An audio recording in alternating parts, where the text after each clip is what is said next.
Hello, everybody. Welcome back to another series of Decoding for Investors.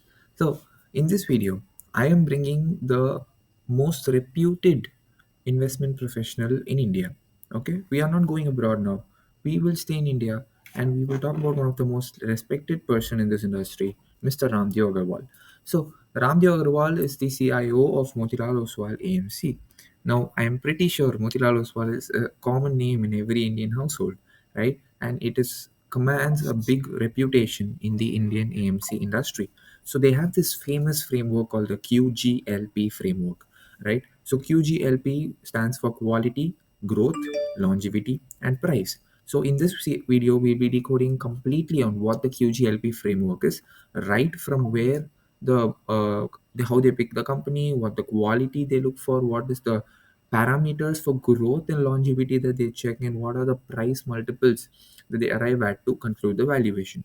So, without wasting any more time, let's get straight to the content. So here we are. Quality, the first and foremost aspect, right? So quality of the business is what we look at. So before I get started, this is directly from the Motilal Oswal Mutual Fund.com, as you can see on the top, right? So a quality business is something with sustained competitive advantage and has industry leadership. So basically, you have some sort of edge over your peers, right? You can take Reliance, right? The way it disrupted the telecom sector by undercutting prices and offering things for free, right? It helped it helped it gain the market share and become the industry leader alongside Airtel. So it currently operates in a duopoly with the other telecom sector companies gone bust almost. BSNL is gone, MTNL is gone, Vodafone Idea is at the verge of bankruptcy, and whatnot, right? So that is the first thing you look at. What is the edge that the company has, and whether is it in a leadership position, or is it at a potential of gaining a leadership position, right? That is what you want. You want to identify all those future reliances and HDFC banks, right? Then a favorable industry structure. So in this case, a favorable industry structure is not only something which has its product or service inevitable to the consumers or businesses, but its competitive intensity should also be low, or the company's advantage should be so high that the competitive intensity does not touch the company's advantage, right? So ideally, monopoly, duopoly, or oligopoly, wherein you have one industry leader or two close competitors or a few large competitors, right? In the industry. So let's take the case of example of Asian Paints as given. So Asian Paints initially was the monopoly market leader of the paints industry, but now we have gaining market share from Grasim, Indigo, Nerolac, and whatnot, right? So every person is gaining market share, and Asian Paints is losing the edge that it had. Of course, its distribution network is still strong, but the crux is people have the other competitors have started gaining market share, and the business is gone for Asian Paints, which is typically reflected in its financials. And you can see how deteriorating the financials have been in the recent times, right? So we want a favorable industry structure with low competitive intensity and high barriers to entry. Then quality is also found in secular and stable businesses, an industry which is not impacted by the economic cycles of the country, of the economy, of the credit expansion, of the corporate earnings. Right? We want a defensive business, a constantly growing business.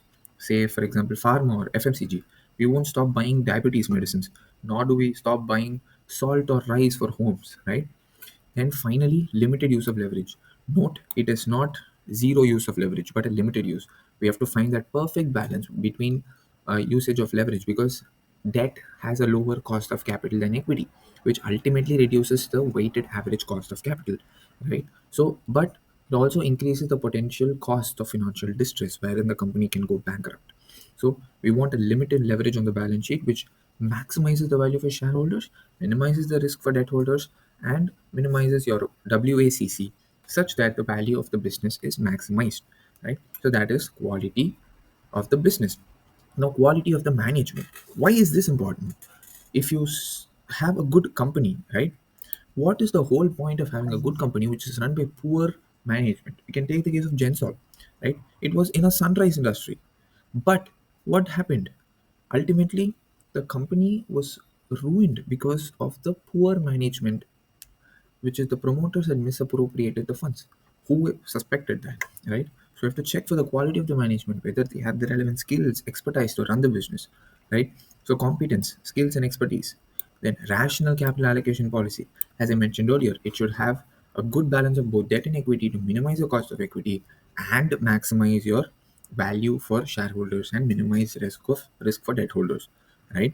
Then rewarding in shareholders with regular dividends. I do not completely agree here.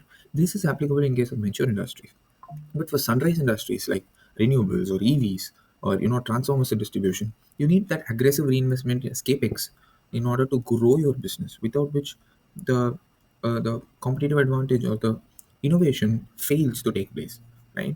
So regular dividend is applicable in case of mature industries, not in case of sunrise industries. Then innovation. Without innovation, your existing product, good or service goes obsolete, and it's a complete ruin of the company and the money of the shareholders. Right? Honest and trustworthy. We need honest management. We do not want someone who does shady business and hides it from shareholders. Right? We want transparency. We want complete disclosure of material events that take place in the company, apart from those which are not liable for disclosure, right? But we want um, management who's open about the dealings, about its plans, and all those stuff. So, whom we can trust on, right? So that is a crux of quality management. They should have the skills and expertise. They should have a good capital allocation policy which maximizes the value of all stakeholders. Then it should be honest and they have to be innovative, right? Next will be the most important, probably the growth. A good company which is not growing, whose use is it for, right?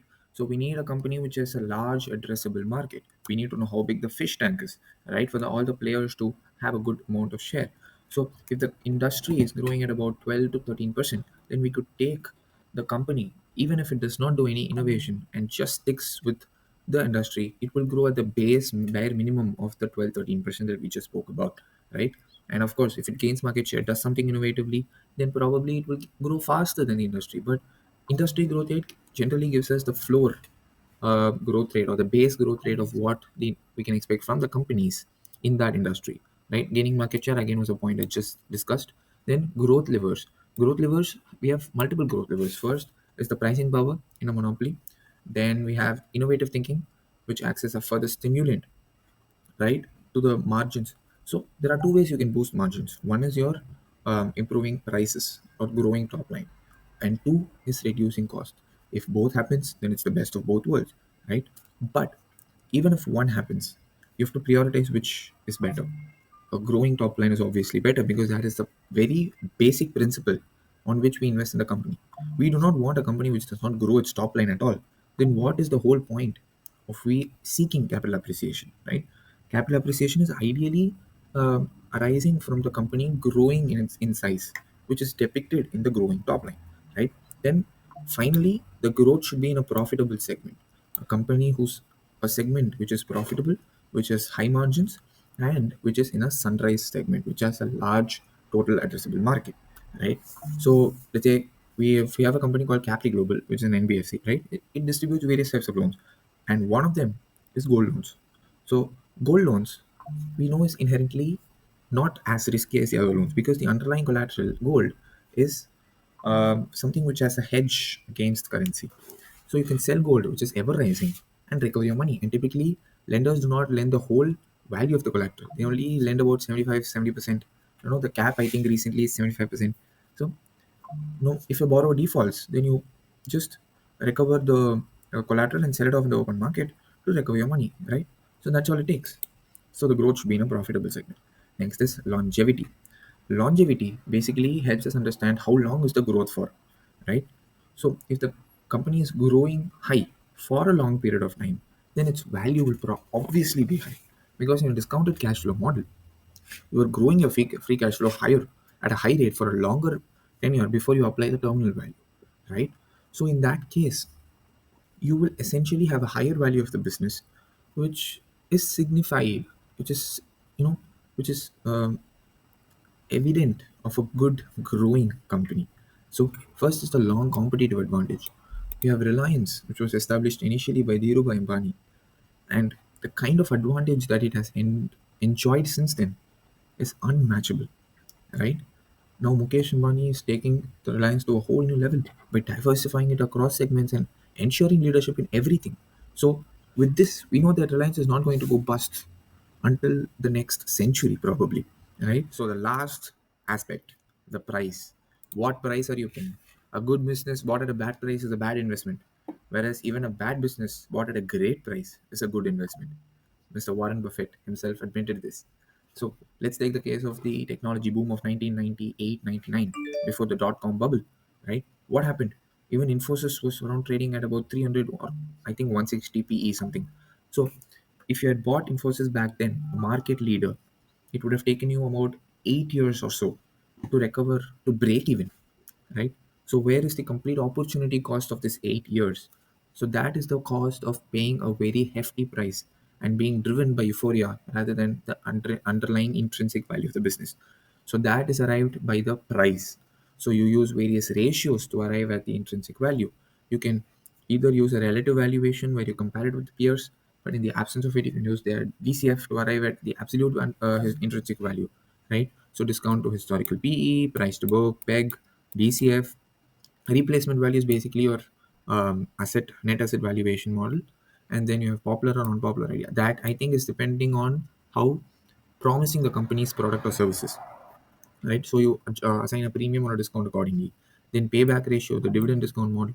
Oh no, dividend yield is a dividend discount model, and the payback ratio, I am not really sure. I have to go check for this, right? So the crux is this: a good company bought at a great price is a great investment, whereas a great company bought at a bad price is a horrible investment, right? So with that, we conclude the QGLP framework of Motilal Oswal.